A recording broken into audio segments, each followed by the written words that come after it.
స్వరం ప్రేక్షకులకు నమస్కారం. అంబర్పేట నియోజకవర్గంలోని 2 కాలనీలకు సంబంధించి జనాభా లెక్కలలో మల్కాజ్గిరి జోన్కి సంబంధించిన వాళ్ళు రావడాన్ని నిరసిస్తూ రోడ్డుపై బైఠాయించిన హమత్ నగర్ కాలనీవాసులు మేము హైదరాబాద్లోనే ఉంటాము, మమ్మల్ని మల్కాజ్గిరి జోన్లో కలపకూడదు అంటూ ఎమ్మెల్యేతో మొరపెట్టుకున్న స్థానికులు.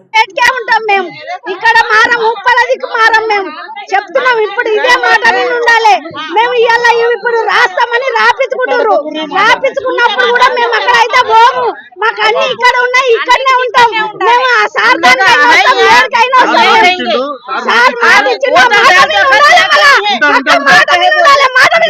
మేము మర్యాద ఉన్నాం చూడు. ఒక్క మంచి కూడా ఆగం మేము. ఇదే మాట విని ఉండాలి. ఇలా ఇట్లా చెప్పి రాపించుకుంటారు. ఆ రాపించుకున్న లెక్కతో ఉంటేనే సరిపోయి. మరి మళ్ళీ ఆ మాట చూడ మాట మాట్లాడద్దు.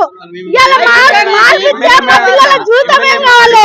మేము ఆధార్ కార్డు అవి మార్పించుకోవాలి. మా దాని డబ్బులు ఏడు ఉన్నాయి. సీఎం తో మేము కూడా మాట్లాడతాం. మేము కూడా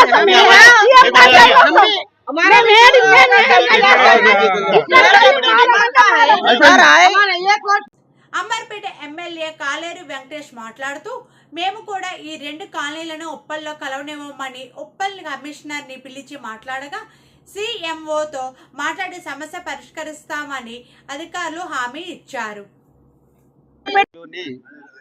అహ్మద్ నగర్ అనే ప్రాంతంలో 2 లేన్లు పొరపాటున గజెట్లో ఉప్పల్ జ్యూరిస్డిక్షన్లో పడినాయి.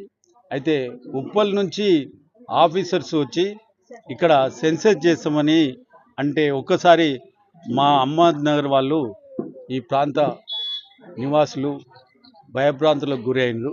అయితే ఈ ప్రాంతంలో ఎంఆర్ఓ ఆఫీస్ అంబర్పేటే ఉంది, పోలీస్ స్టేషన్ అంబర్పేటే ఉంది, వాళ్ళ ఓటర్ కార్డు అంబర్పేటలోనే ఉంది, వాళ్ళ రేషన్ కార్డు అంబర్పేటలోనే ఉంది. అన్నీ అంబర్పేటలో ఉన్నప్పుడు ఇది ఉప్పల్లో ఎలా కలుపుతారనే ఒక భయం వాళ్ళకు ఏర్పడటంతో నేను మాజీ కార్పొరేటరు మరియు జోనల్ కమిషనరు ఆ తర్వాత డీసీ గారు అందరం వచ్చి ఇక్కడ వాళ్ళకు ఎక్స్ప్లెయిన్ చేయడం జరిగింది. అయితే ఆ గెజెట్ను మార్పు కోసము ముఖ్యమంత్రి గారి దగ్గరికి వెళ్ళి ఆ గెజెట్లో మార్పు కోసం ప్రయత్నం చేస్తాము. దానికి జోనల్ కమిషనర్ గారు కూడా సపోర్ట్ చేస్తా అని చెప్పారు.